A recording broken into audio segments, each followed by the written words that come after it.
marinig po tayo ni Satan at umalis po siya. Sabay-sabay po tayong magdeklara, in Jesus, I am super blessed. I am Macarius. Amen. So next po, yan, bago po tayo mag-start, ay tayo po muna ay manalangin. Hallelujah, Lord. Hallelujah, Jesus.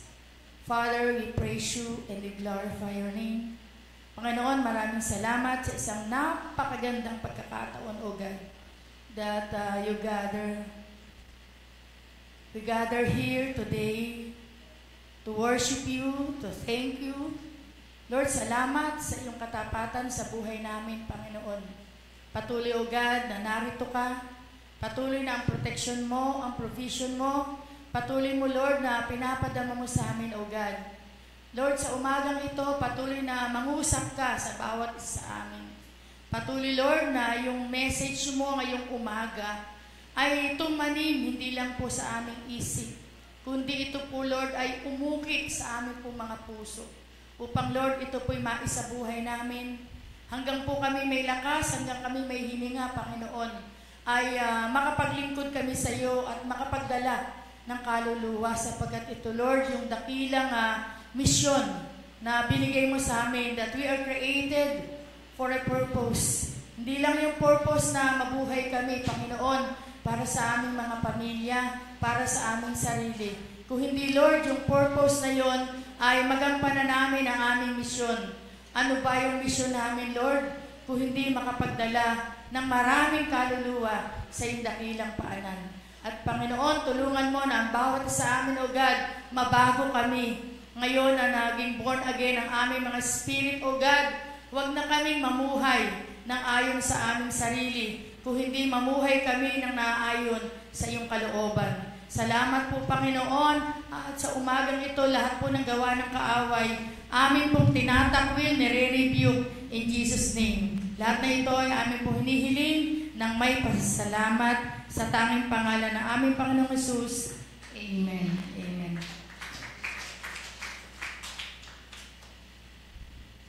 So, bago ko po ibigay yung ating key verse na matatagpuan po sa Proverbs 11:30, tingnan po natin yung sinabi ni Charles H. Spurgeon.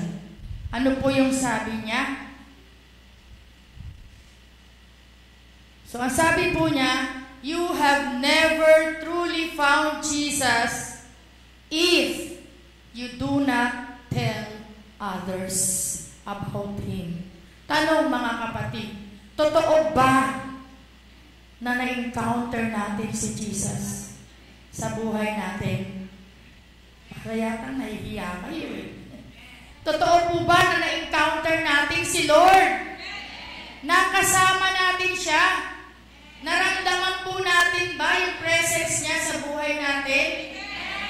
Amen po? Then, bakit hindi natin siya pinagsasabi sa iba? Bakit nahihiya tayo na i-share siya sa ating pamilya? Bakit hindi natin siya maibahagi, maipagmalaki? No? Kung totoo po na naranasan natin siya, sabi ni Charles Spurgeon, dapat pinagmamalaki natin siya. Dapat chinichismis natin siya. Amen po ba? Amen. So, Proverbs 11:30, ito po yung key verse ng ating pong lesson na how far are you willing to go with God? Mga kapatid, read with me. The fruit of righteous is a tree of life, and he who wins souls is wise. Nakita po ba natin yung naka-highlight? Nakita po? Amen. So, binibigyan po ng emphasis dito sa salita ng Lord na yung totoo marunong, yung may wisdom galing kay Lord, wins soul. Dapat po talaga nagwi-win tayo ng soul. bago tayo mag-win ng soul, unahin po muna natin yung ating kapamilya. Mahal po ba natin ang ating pamilya? Siyempre, di ba? Mahal natin sila. Sabi nga, sila ang buhay natin. Pero kung totoong mahal natin sila, iwi-win natin sila. No? Iwi-win natin sila. Hindi tayo papayag na hindi natin madadala si Lord. Amen po ba? Amen. Hindi tayo titigil. Sabi nga kanina sa awit, di ba? We won't stop. We won't stop. Because we are unstoppable. Hindi tayo mapipigilan. Hindi tayo hihinto. Kahit maraming challenges po yan, we won't stop. Amen po? Amen. Kasi totoo po, pag naglilingkod tayo, pag nagwi-win tayo, madaming challenges. Bakit? Kasi nagagalit si Satan. Amen po? Kaya kailangan mapagtagumpayan po natin yun. No? I-win natin ang sarili nating anak. I-win natin ang asawa natin. Sapagkat iyan ang totoong matalino. Wins souls. Amen po? Amen. So mga kapatid, tayo po sabi dito, you were made for a mission. Di po ba? We are created for a purpose. And what is that purpose? Ano yung purpose na yun ng Panginoon? Bakit po tayo nilikha? Ano yung purpose ng Lord? Ano yung purpose? To fulfill your mission in the world. Ano yung mission po na yon? The Great Commission. Sabihin nyo nga po, Great Commission. Yan po yung mission ng buhay natin. Hindi lamang para sa sarili natin, sa pagiging best mom, best tatay, best employee, best lola. Isa yung pinaka-the best. Ano yun? To fulfill our mission. John 17:18, please read with me.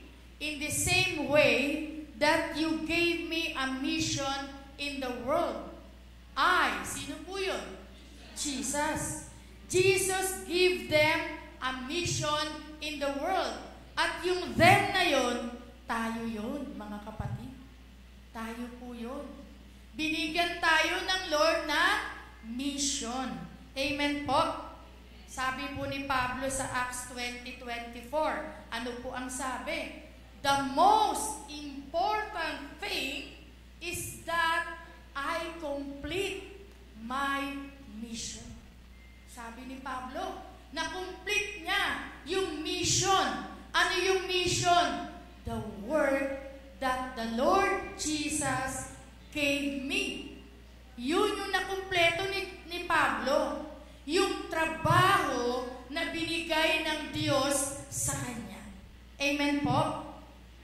Tingnan po natin. Our mission is the Great Commission. Ayan po yung mission natin. No? Hindi po yung mission natin ay magpayaman, maging tanyag, maging sikat, no? Maging napakahusay sa lahat ng aspeto ginawa natin. Lahat ng iyon, alam nyo ba mga kapatid? Ang value ng iyon na patungkol sa mundo, zero. Zero po yun.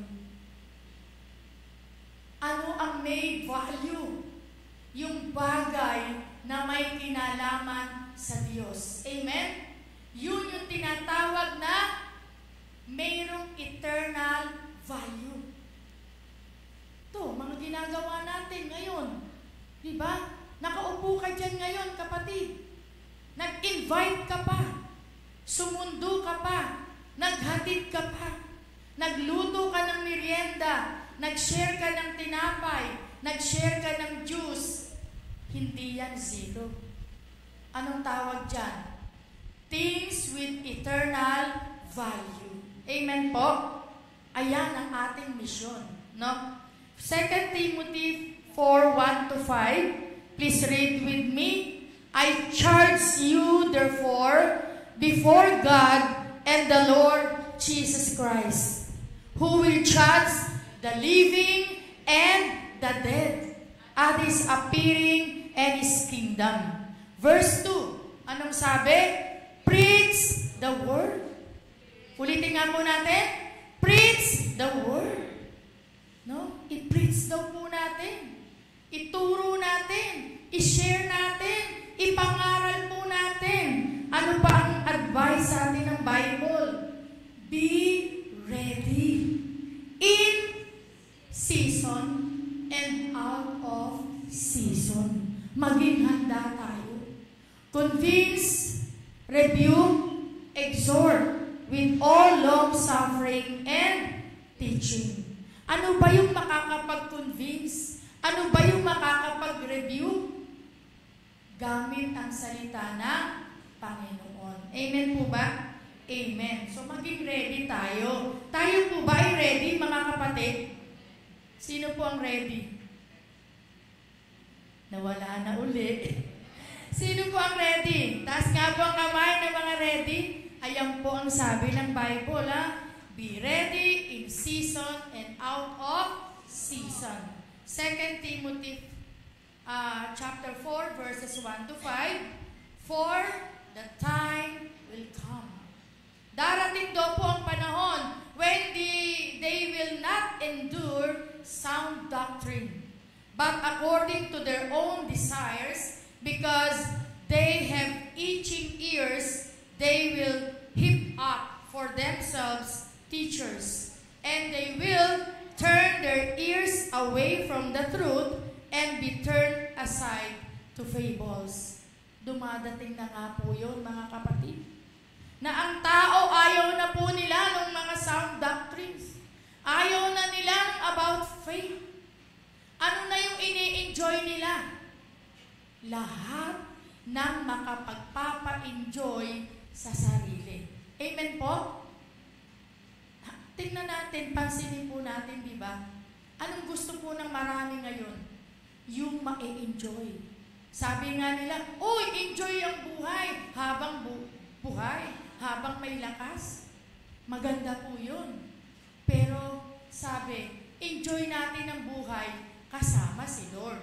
Amen po ba? Amen. So yun po, ayaw na ng mga tao ng mga tungkol sa Bible. Ayaw na ng tao ng patungkol sa Lord. Ang gusto nila, yung tungkol sa kanilang desires. Kasi dito ako masaya. Ito yung gusto kong gawin. At pag sinisharean mo ng salita ng Lord, yung tenga nila, ayaw nang makinig. Amen po? Amen. And they will turn their ears away from the truth. Ayaw na kasi nila ng katotohanan. Amen? Kasi di ba totoo? Sa katotohanan, nasasaktan tayo. Amen? Pero okay lang po yun. At least, alam natin yung totoo. Amen po? Amen. 2 Timothy chapter 4, verses 1 to 5, o sa verse 5, ang sabi dito, but you be watchful in all things. Sabi, in all. Hindi sinabi, isang bagay lang. In all things, anong advice ng Bible? Be watchful. Sabi nyo nga po, be watchful. Maging mapagmasid daw po tayo. In all things, sa lahat ng bagay. Endure afflictions. No? Mapagtiis tayo. Dapat nagtitiis tayo. Nagtitiis, nagsasacrifice. Sino po dito yung habang sa ministry ay gumaganap, ay maraming nararamdamang challenges? Sino po? Amen. Taas po ang kamay. Ayan, huwag tayo mahihiya. Totoo po yun. Kaya nga sabi, endure. No? Kailangan lagpasan natin yun. Kailangan ma-overcome natin yung mga challenges na yun. Yung mga pagtitiis na yun. Pagtiisan po natin. Kasi bakit? Sabi sa Bible, the work of an evangelist, fulfill your ministry. Lalo na yung mga humahayo. Nasa yung kasama ko dito mga women's, no? Na nag-evangelize, di ba? Minsan, mahirap. Umuulan, no? Hinahampas ng hangin yung payong natin sa Carmacho. Di ba? So, lahat pinakikiusapan natin. Ang dami nating na-encounter na challenges. Pero ang sabi, endure afflictions.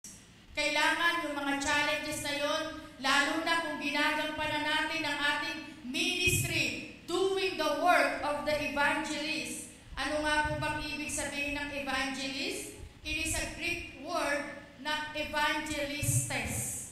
Ang sabi po dito is, it is a preacher of the gospel in public. Ayan. Sila yung mga nangangaral sa labas, nagpipreach ng word of God. No? Yan po yung gawain ng isang evangelist. Fulfilling the ministry that God has given us. Next po, Colossians 1:25. I became a servant. Ano pong ibig sabihin ng servant? Amen. Of the church, because God gave me a special work to do that helps you, and that work is to tell fully the message of God. Dito, sa atin, sino yung servant na pinadala ng Lord sa church? Siyempre, ang ating mahal na pastor. Amen po? Yan. Pinadalan tayo ng Lord ng isang pastor na yung paglilingkod niya, unstoppable. Sabihin mo nga po, unstoppable. No? Kahit nag-iisang bumibiyahe, bumabagyo, pumupunta dito, maghapong trabaho ng trabaho sa loob ng church. Mabuti na lamang po, nandyan yung iba na nakakatulong. Kung hindi, mag-isa na ng mga akit yung pastor. No, talagang yung pastor po kasi bigay ng Lord. No? Kaya kailangan po talaga in return, in response sa binigay ng Lord, dapat po talaga susundin natin ang ating pastor, mamahalin natin, a-appreciate natin. Lalo na ngayon, this month is Pastor's Appreciation Month. Nabati niyo na po ba ang ating pastor? No? So, i-appreciate natin because our pastor, as being the servant in our church, is doing that work. Ano po yung work na ginagawa niya? To fully, ano yun? To tell fully the message of God. Siya yung talagang hinahayag niya yung message ni Lord. Ito yung binibigay ko po sa inyong lesson. Gawa po niya to. No? Kaya po talaga, yun po yung yung gawain ng isang servant. Yung message ni Lord, ibigay sa atin. No? Next, 1 Corinthians 12:5. Sa loob po ng church, no? Hindi lang po yung pastor, hindi lang yung care leader, hindi lang po yung nagpipreach na, ang mayroon lang service. Dito sa loob ng church, anong sabi? There are different kinds of service. Ang dami pong service dito. Yung simpleng nagwalis ka ng church, naglinis ka ng upuan. Asan po yung mga nanay kahapon? Palakpakan naman po natin yung mga nanay kahapon. Ayan, naglaba sila ng kurtina, nag-isis ng mga dingding, nag-iskoba ng mga lumot, no?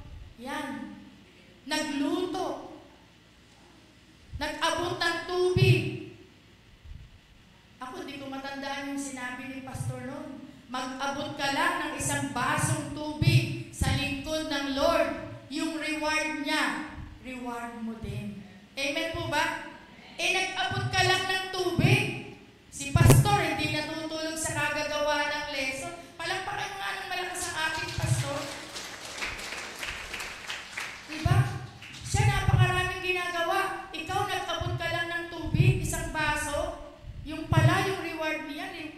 mo din. Di po ba? O baka mamaya marami nang mag-aabot ng tubig kay Pastor. Alayat ng tubig din eh. Okay. So, there are different kinds of service. Huwag po nating isipin yung, ay, matanda na ako, wala na akong kayang maitulong. Nirarayuma na ako. Given po yun. Pag senior, nirarayuma po talaga. Pili po tayo ng pwede sa atin. Ano po yung pwede sa atin? Mag-pray. Amen po? Sino gusto mag-pray? Ayan, dadami na ang member mo, Sister Tess and Sister Banji. Dadami na. Alam niyo po ba maganda? Mayroon tayong mga seniors na nagpe-pray para sa ating church. Before the service, after the service, ano man yung gawain, kahit nasa bahay po kayo, it's a ministry. Ang sabi, there are different kinds of ministry. Totoong napakadami po. Napakadami.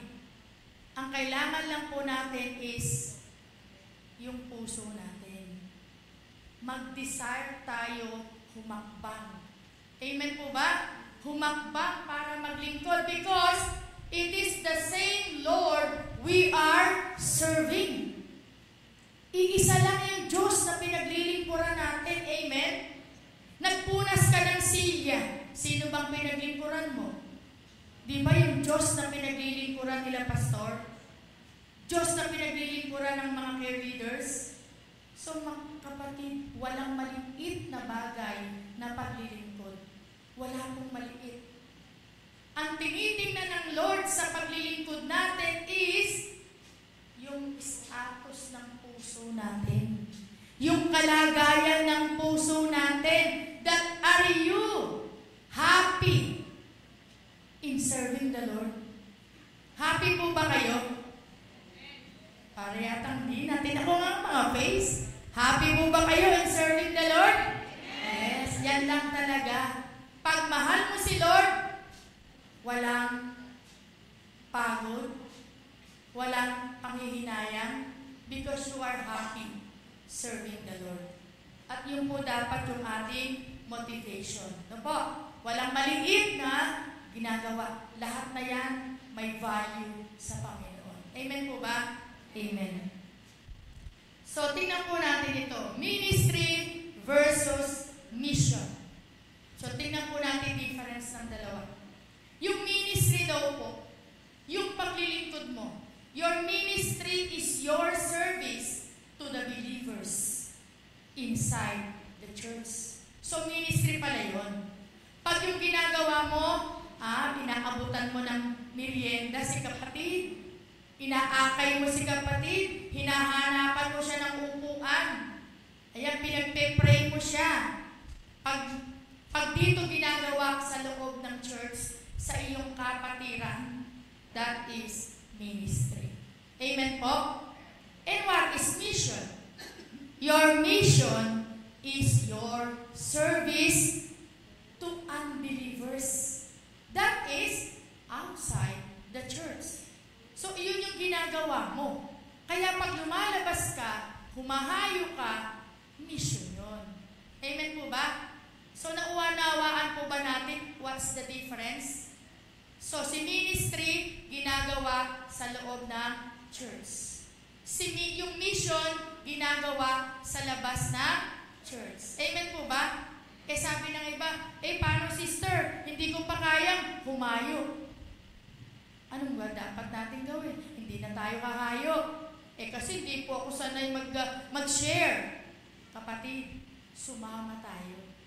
Amen po? Sumama tayo. Saan ba maghahayo? Saan ba ang BS?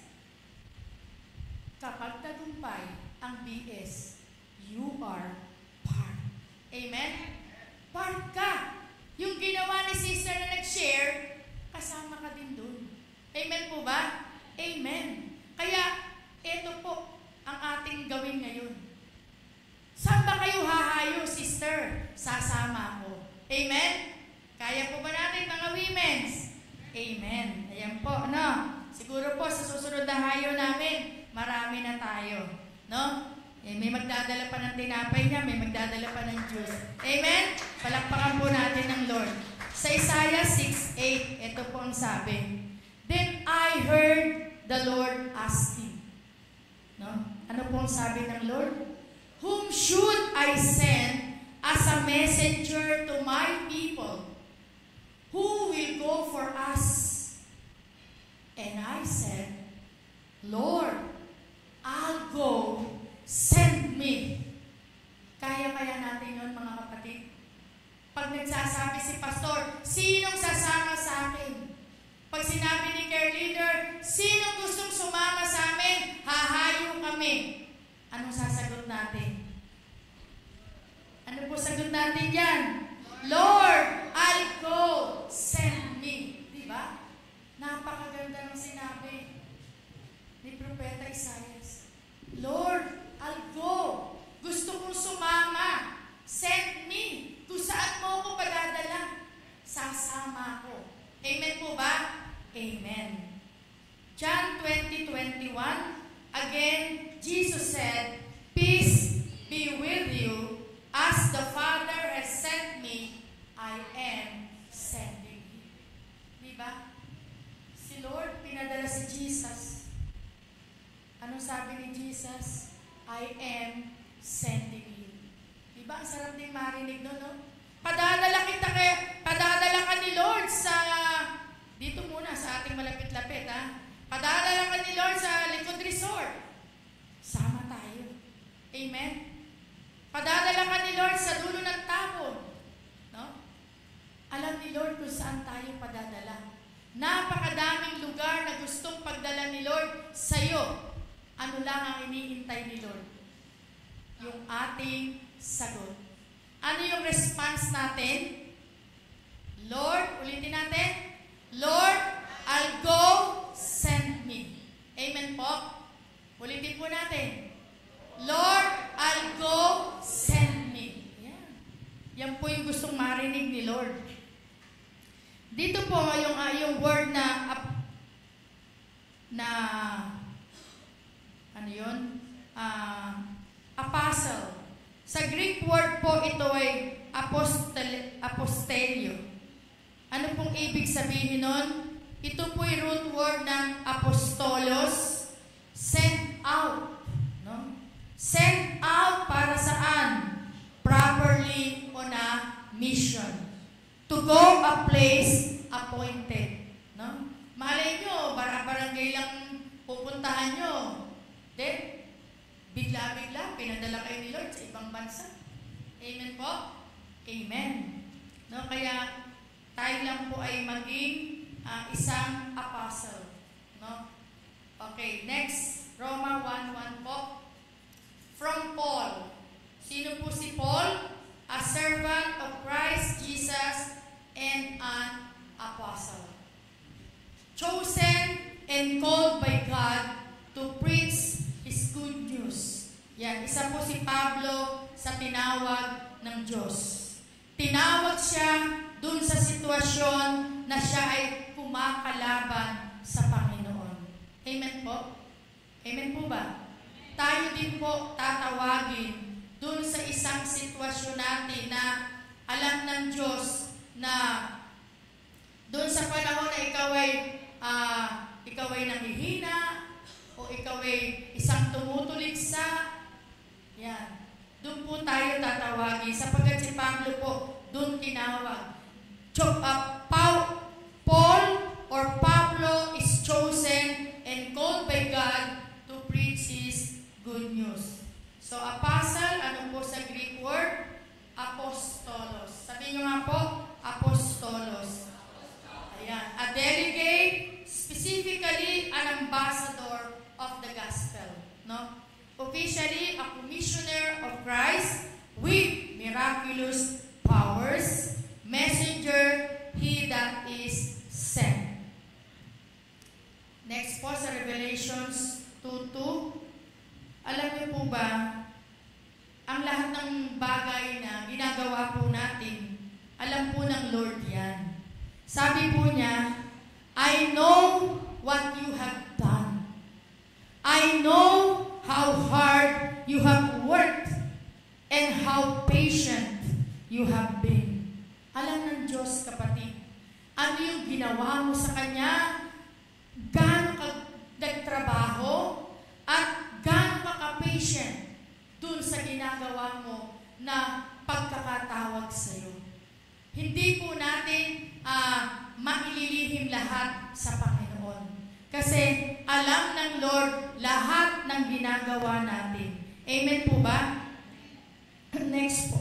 I know that you cannot tolerate evil people, and that you have tested those who say they are apostles but are not, and have found out that they are liars. So mga kapatid, dahil alam ng Lord ang laman ng puso ng bawat tao, hindi natin kayang lukuhin ang Panginoon. Amen po? Minsan mag-act tayo na ganito tayo. Yung pala, nagsisinungaling lang tayo. Kaya alam ng Lord lahat ang ginagawa natin. Amen po ba? Amen. Sa 1 Corinthians 12:5, ayan, inulit po kanina, there are different kinds of service. So dahil alam na natin ngayon, mga kapatid, napakarami palang bagay na uri ng paglilingkod, sana po, no, ma-involve na tayo sa gawain ng Panginoon. Amen po? Dahil iisa ang Lord na ating pong pinaglilingkuran. Amen po ba? Amen. 2 Timothy chapter 4 verse 5. Ayan po. But you be watchful in all things, endure afflictions, do the work of the evangelist, fulfill your ministry. So yan, tulad kanina sinabi ko na ulit, maging mapagmasid tayo, i-overcome natin lahat yung mga pagtitiis, at gawin natin, no, yung gampanin natin bilang isang evangelist to fulfill our ministry. Alam niyo po ba si Jesus, yung best example po nito. Jesus completed the mission the Father gave Him. Sa Luke 2:49, sabi po dito, I must be about my Father's business. And sa John 19:30, bago siya malagutan ng hininga, anong sabi niya? It is finished. Yung binigay ng Lord sa kanya, kinumplit ng Panginoon. At yung kakumpletuhan na yon ng misyon na binigay ng Lord, sino po yung nag-benefit? Sino po yung nag-benefit? Tayo. Palakpakan naman po natin si Lord. Tayo pala yung nag-benefit nung completion ni Jesus sa misyon na binigay ng Lord. Hindi po tayo iniwanan ni Lord nang may kulang pa. Lahat po complete. Kaya sabi niya, it is finished. Kinumpleto niya lahat yun. At yun, para sa atin. Lahat na yun, tayo yung nag-benefit. Ano na lang ang gagawin natin? In response for the completion of His mission. Ano po yung ating response, kapatid? Ano po yung response natin? Yung response natin, no? Maging mapagpasalamat sa Lord and share. Share po natin yung goodness of God. Share po natin. Dahil naranasan natin yung pagkakumpleto ng mission ni Lord, naranasan natin, i-share natin. Huwag po tayong maging selfish. Amen po ba? Amen. Yung po yung ating magiging part, no? Na bilang isang naranasan yung magandang ginawa ni Lord sa krus ng Kalbaryo, na tayo ang nag-benefit, i-share po natin. Sabi mo sa katabi mo, share. Ayan po, tingnan natin. Ano ba yung mission ni Jesus? Gayahin natin yung mission ni Jesus. What is Jesus' mission? Anong sagot? Lakas po natin. Isa pa po. Kaya ba natin? Kaya po ba? Siguro sa 11th anniversary, hanggang labas na tayo. No? Ayan po ang mission ni Jesus. Introducing people to God. No? Kaya iyan din po sana ang ating maging mission. Challenge! Kaya ba natin? Kaya po ba? Malakas po. Kaya po ba? Ayan, sa 2 Corinthians 5:20. Read with me. Sabayin niyo po ako. So, we have been sent to speak for Christ. It is as if God is calling to you through us. We speak for Christ when we beg you to be at peace with God. So, tayo daw po pinadala ni Lord. Bakit? Why God sent us to speak for Jesus? Ulitin nga po natin, speak for Jesus. Lagi po natin itatanim sa isip po at sa puso, speak Jesus to all people, everywhere, kahit saan daw po tayo mapunta, speak Jesus. Amen? Amen po ba? Amen. Next po. Napakapalad po natin eh. Lahat ng chances, lahat ng privileges, nasa atin po. Sa ibang lugar, ang hirap mag-share about Jesus. Bakit? Ikukulong ka. Lalo sa Muslim countries. Ikukulong ka, bawal. Hindi pwede. O kaya busy-busy lahat. Wala kang makausap. Lahat. Nagra-rush.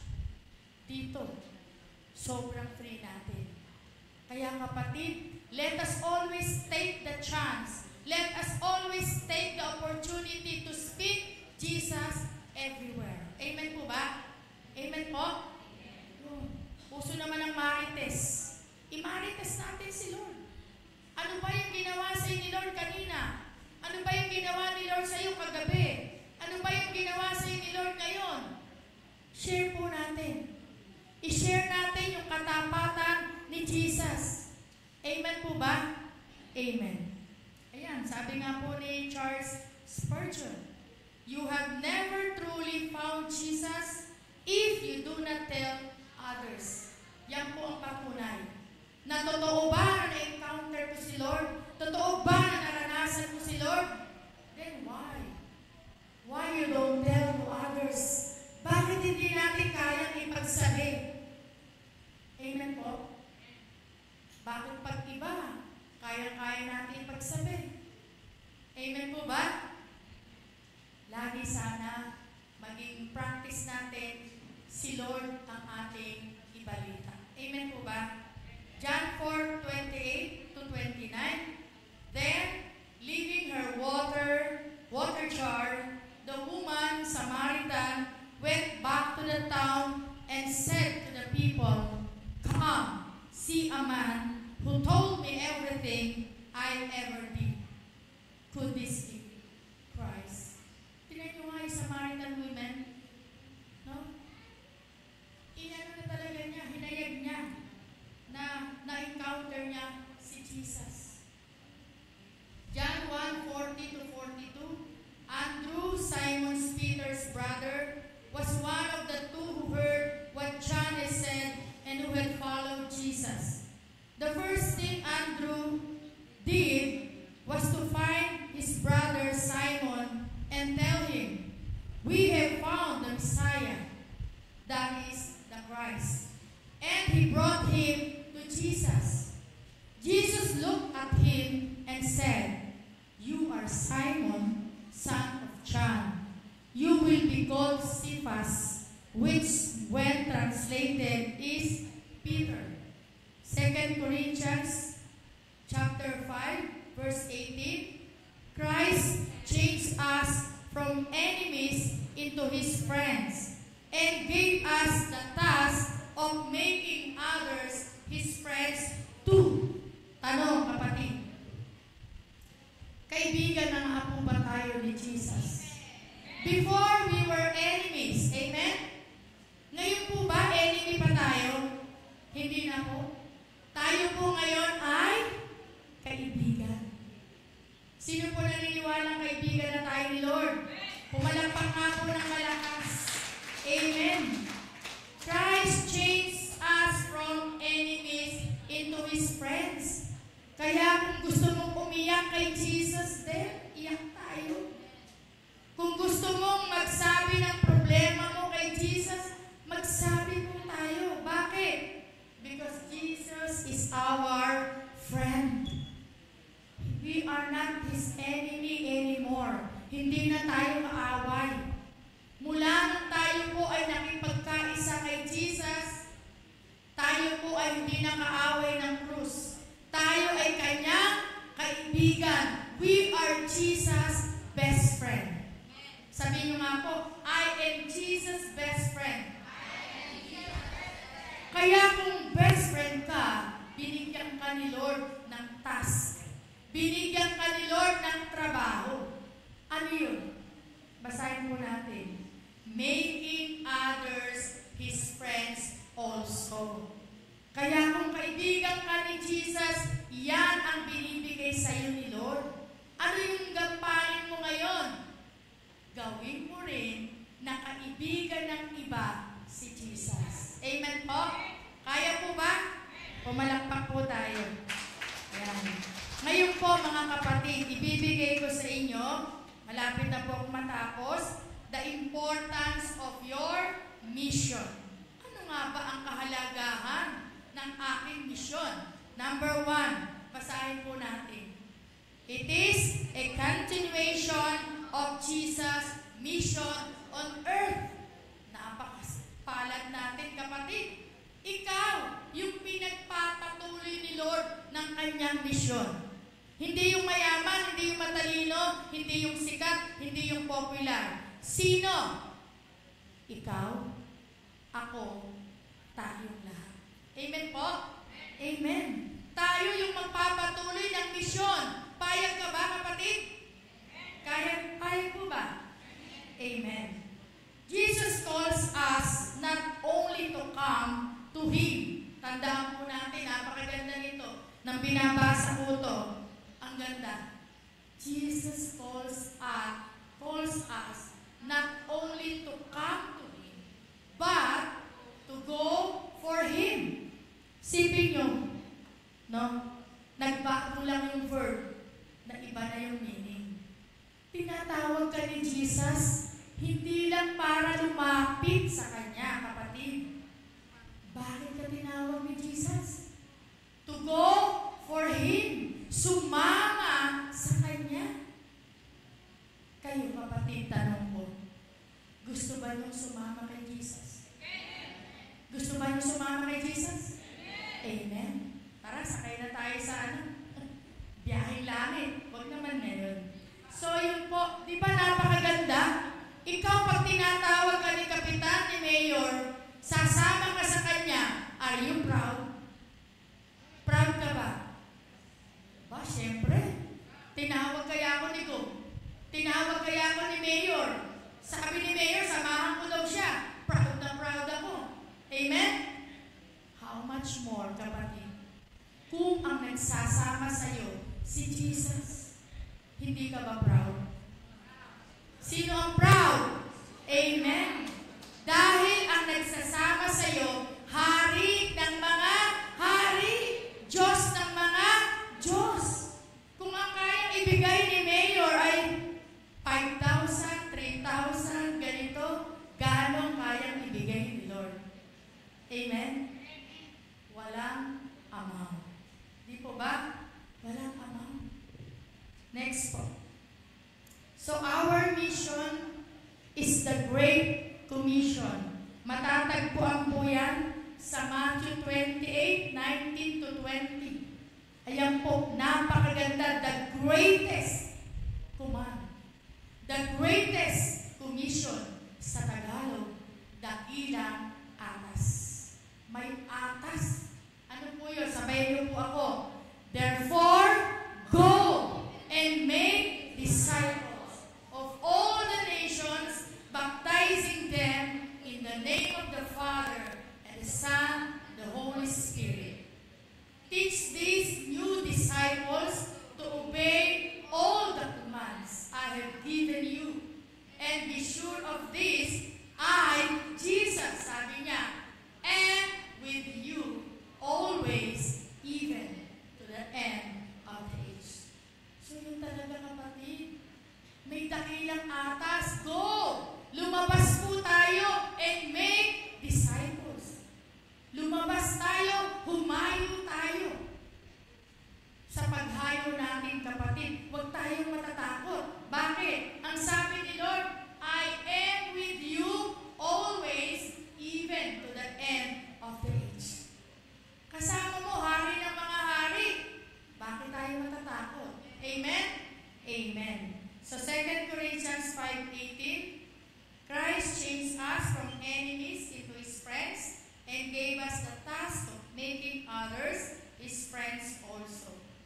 So the Great Commission was given to every follower of Jesus. So hindi po binigay ang Great Commission, yung paghayo, hindi lang po binigay kay pastor, hindi lang po binigay kay care leader, hindi lang po binigay sa mga may hinahawakang ministry. No. Ito po kanino binigay. Kanino po binigay? To every follower of Jesus. Tanong, are you a follower of Jesus? Are you a follower of Jesus? Amen. Kailangan proud tayo. Kasi Christian din. You are bringing the name of God. Christian. Ano yung nasa una ni Christian? Christ. So therefore, you are a follower of Christ. Because if you are not a follower of Christ, ano yung natira? I am nothing. Amen? Amen. So Ezekiel 3:18, when I say to the wicked, you will surely die, you must warn them so they may live. If you don't speak out to warn the wicked to stop their evil ways, they will die in their sin. But I will hold you responsible for their death. So kaya kapatid, mayroon tayong accountability, kapatid. Accountable ka sa mapapahamak mong kapamilya. No? Pag hindi mo na i-share yung katotohanan, accountable po tayo. Kaya kailangan maihayag po natin yung katotohanan. Para pag alam ng tao yung katotohanan, ay meron silang warning to stop their evil ways. Kasi pag napahamak yan, ang sabi dito, I will hold you responsible for their death. Amen po? Amen. Isaiah 55:11, one of my favorite verse, ito pong sabi, napakaganda po nito. It is the same with my word, I send it out, and it always produces fruit. It will accomplish all I want it, and it will prosper everywhere I send it. Alam niyo kapatid, lahat ng salita ng Lord na pinawawalan, hindi po ito babalik sa Lord nang walang kabuluhan. Ito po ay magpa-prosper. Ito po ay magpo-produce ng bunga. Kahit saan po ikalat yan, kahit saan yan spread, ito ay magbubunga. Amen po ba? Kaya mga kapatid, lagi po tayong magbulay-bulay ng salita ng Lord. Sa isang araw, meron ba tayong nabigkas ng salita ng Lord? Halimbawa po sa anak natin, imbis na sila ay iba yung sabihin natin, bigyan nyo sila ng God's Word. Sapagkat yung God's Word na yan, hindi babalik ng walang kabuluhan. Amen po? Yeah. Number 2, the importance of your mission is a wonderful privilege. Ulitin nyo nga po. Pakiulit nga po. It's a wonderful privilege. 2 Corinthians 5:18, God has given us the privilege of urging everyone to come into His favor and be reconciled to Him. So napakaganda pong pribilehiyo ang binigay ng Panginoon para sa ating lahat na makapagkaroon tayo ng reconciliation sa ating Panginoon. No? Magkaroon tayo ng pagbabalik loob sa Kanya. Amen po? And 2 Corinthians 6:1, as God's fellow workers, we urge you not to receive God's grace in vain. No? Bilang fellow workers, no? Mayroon pong paalala sa atin, do not receive God's grace in vain. 2 Corinthians 5:20, napakaganda rin po nito. Please read with me. We're Christ's representatives. Ang ganda. Representative pala tayo ni Christ. God uses us to persuade men and women to drop their differences and enter into God's work of making things right between them. We're speaking for Christ. We're speaking for Christ Himself now. Become friends with God. He's already a friend with you. So tingnan po natin picture.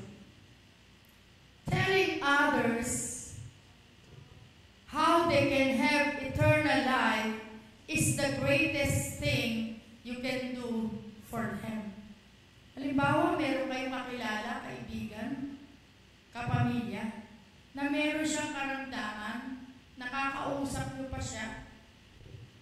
Isang napakagandang bagay po, yung masabi natin sa Kanya, ma-share natin sa Kanya na meron siyang eternal life. Amen? Amen po ba? Huwag naman yung baka hindi na kaya magsalita. No? Habang nakapagsalita pa, share natin siya. Huwag siyang mawala ng pag-asa. Pag naniwala tayo kay Kristo, bago siya mamatay, bago siya bawian ng buhay, na ibahagi mo about eternal life, that is the greatest thing you can do for them. Amen po ba? Sipin mo yung mapapahamak siya, pero dumating ka, pinray mo siya, naniwala siya, sumabay ka siya sa panalangin mo, di po ba? That is the greatest gifting. Mabibigay mo sa Kanya, na mapapahamak siya, pero dahil binisita mo siya, dinalaw mo siya, nabigyan mo siya, naunawaan niya yung eternal life. Amen po? Amen. Sa 2 Kings 5:1-4, the king of Aram had high admiration for Naaman, the commander of his army, because through him the Lord had given Aram great victories. But though Naaman was a mighty warrior, he suffered from leprosy. Sipin nyo, si Aram yan, talagang laging tagumpay, laging panalo. Pero, nagkaroon siya ng leprosy. Now, groups of Aramean raiders had invaded the land of Israel, and among their captives was a young girl who had been given to Naaman's wife as a maid. 2 Kings, one day, the girl said to her mistress, I wish my master would go to see the prophet Elisha in Samaria. So Naaman told the king what the young girl from Israel had said. So next po, tingnan po natin yung illustration. Nakaka-relate po ba tayo? Bakit po kaya pag may outing, kulang na lang sumapit sa labas? Di po ba? Kahit sabihin mo pang alas 4, alis, gising. Pero tingnan nyo, pag may Bible study sa church, ang daming space. Wala yung tao. Totoo po ba nangyayari? Nakakalungkot. Amen po? Nakakalungkot po. But that is the reality. No? We must remember that no matter how contented or successful people appear to be, kahit gaano kakatanyag, gaano kakalakas, gaano kaka-powerful, kapatid. Without Christ, you are hopelessly lost and headed for eternal separation from God. Kasi zero lahat yan eh. Yung power mo, zero ang value. Yung mga may basura, kahon-kahon, di ba maraming pera? May value ba yung mga pera sa Lord? Zero yun. Zero. Without Christ, you are hopelessly lost, and you will have eternal separation from God. Acts 4:12, Jesus is the only one who can save people. His name is the only power in the world that is given to save people. We must be saved through Him. Amen? Tingnan nyo, naglindol. Kahapon, ikapat na lindol yun. No? Naglindol sa Cebu, sa Baguio, sa Davao, 7.6 ba? Hindi, kahapon, Zambales. Lahat ng tao, tinignan ko yung video. Panginoon, Panginoon, Panginoon, di ba? Lahat sinong tinawag? Sinong tinawag po ng mga tao? Si Lord. Alam nila, the only one who can save them is Jesus. Tinawag pa nila yung pera nila, yung sasakyan, yung bahay, yung posisyon sa opisina. Tinawag po ba nila yun? Hindi. Only Jesus. Palakpakan po natin ang Panginoon. Walang ibang pwedeng magligtas sa atin. Hindi tayo kayang iligtas. That, no? Yung kalamidad na yun, that shows walang pwedeng magligtas sa atin. Diba? Yumayanig. Lahat ang tinatawag si Jesus. Naniniwala sila. Kaya silang iligtas si Jesus. Pero bakit pag walang kalamidad, hindi na naniniwala? Diba? Yun po yung masakit. Pag walang ng kalamidad, naniniwala na sa power ng pera, kapangyarihan. Amen po? Sana kapatid, ito itanim natin. Acts 4:12. Jesus is the only one who can save people. His name is the only power in the world that has been given to save people. We must be saved through Him, not from our works. Amen po? Amen. Next po, number 3. Ito na po, pang-last na natin. What is the importance of your mission, number 3? Has eternal significance. Sa 9:4 po ng John, all of us must quickly carry out the task assigned us by the one who sent me, because there is little time left. Mga kapatid, napakagandang paalala ng Bible, there is little time left. Kaunti na lang yung panahon natin. Kaunti na lang. Kaya anong sabi? We must quickly carry out the task assigned to us. Kung ano yung pagkakatawag sa atin, gawin natin. Carry out. Gawin. Gampanan. Tapusin natin. Mga nanay, taas ang kamay. May ministry po tayo sa loob ng bahay.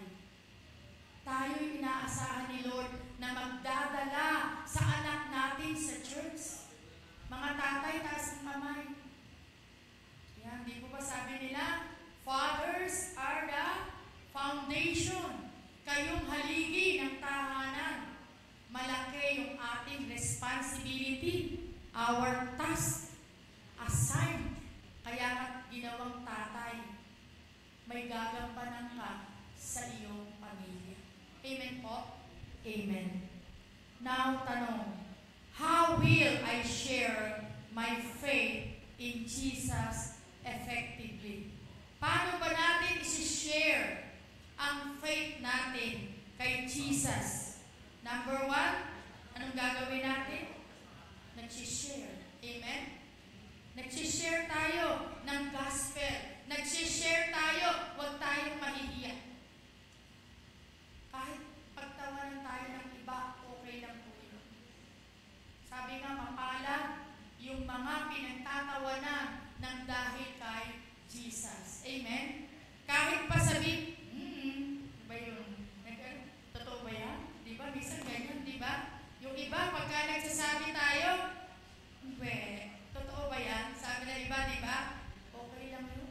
O kaya naman, nakulili ng tenga mo, ayaw tayong pakinggan. Ano lang tayo? Continue. Sabi nga, nung awit kanina, di ba? We won't stop. We won't stop. Hindi tayo hihinto. Amen po? Amen. So, ito po, basahin po natin yung tatlo. Tatlo po na iniwan ko po sa inyo. Dahil dito na po ako magtatapos ng ano po yung importance of your mission is a continuation of Jesus' mission on earth. Lakas po natin. Number 2, it's a wonderful privilege. And number 3, has eternal significance. Then ito po iuwi natin.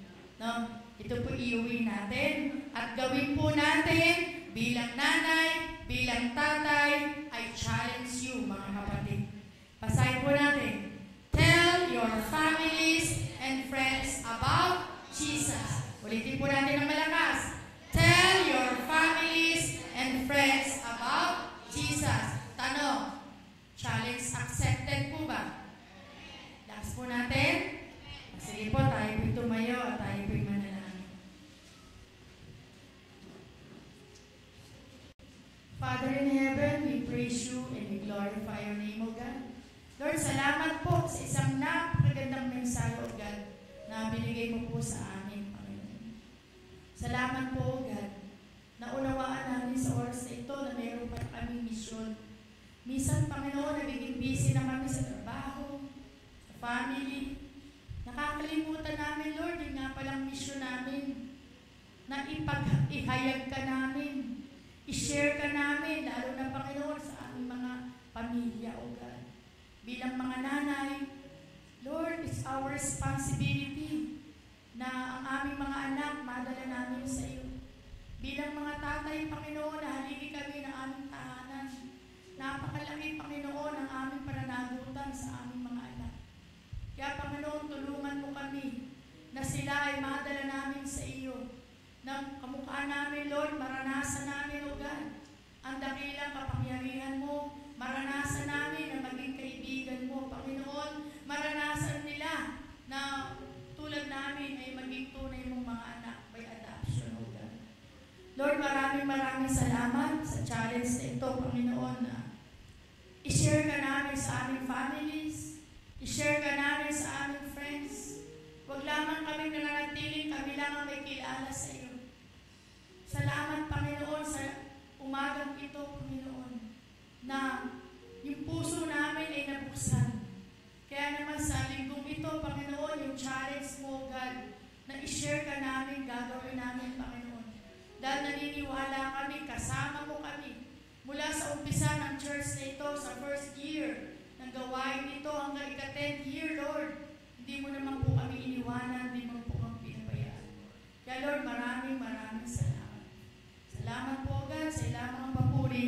In Jesus' name, Amen.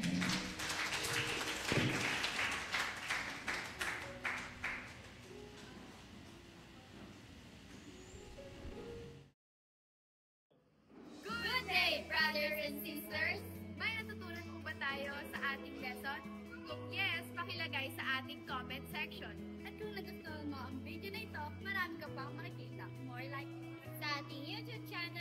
Master Teacher Tias. Thank you for watching. Stay super blessed and stay Macarius.